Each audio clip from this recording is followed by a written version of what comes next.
Today here on Blue Shift Ministries, I want to talk about a very powerful demonic entity, the Assyrian king. Viewer discretion is advised. Please put your children in another room.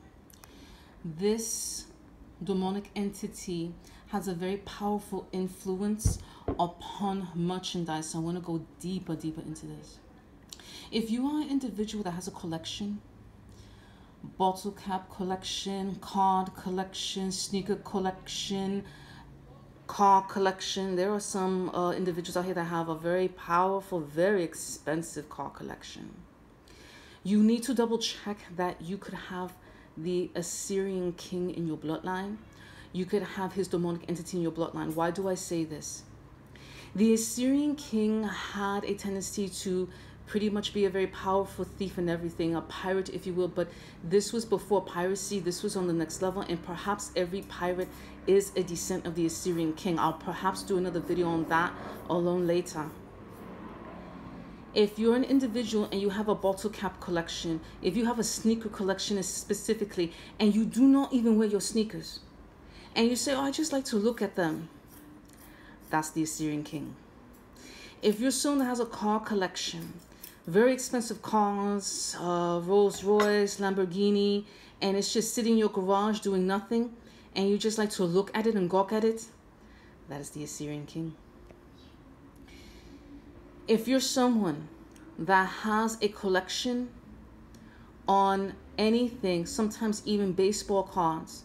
Remember, cards are deeply occultic. I talked about this before because anything card related is tarot card related. Tarot cards is the occult. Each card is a demonic entity. They just put different faces on it, but it's the same thing. That is the Assyrian king. The Assyrian king places the influence of having and taking away from the have-nots. The Assyrian king has a very powerful demonic influence that he wants you to have it and you never spend it. There are some people who are millionaires that have a ton of money, but they don't want to spend it. They just like to look at it. If you remember the cartoon Scrooge McDuck, he has this giant money bin, and he's cheap as hell. He doesn't buy anything. He just likes to have a ton of money. Look at it. He has the curse of the Assyrian king. The Assyrian king wants possession, influence, but he never wants to spend it. That doesn't make too much sense, does it? Someone who's a millionaire and he's walking around in rags. Someone who's a millionaire and he chooses to take the bus to work.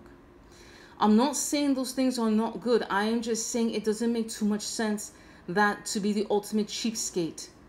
Someone's a millionaire and they're picking off pennies off the ground and on the floor. I knew a landlord who did this. That was disgusting. Father's talking to me.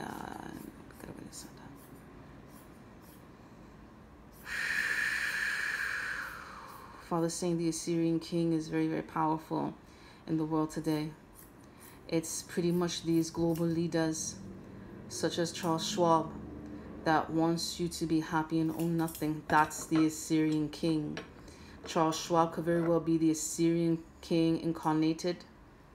This is a very dangerous man who more than likely will end up dead somewhere because people just not going to tolerate it. That's like saying I'm going to buy a shirt, but I don't own it. I bought it with my money. How to break this entity? It's very, very tough to do, but it can be done. Please see down below the bloodline cleansing videos. You need to break the Assyrian king altar. I have done it. You can do it too. If you're someone of Mediterranean descent, you absolutely need to break that altar. If you're someone of Israeli descent, you must absolutely break that altar. If you're someone of Middle Eastern descent, you must absolutely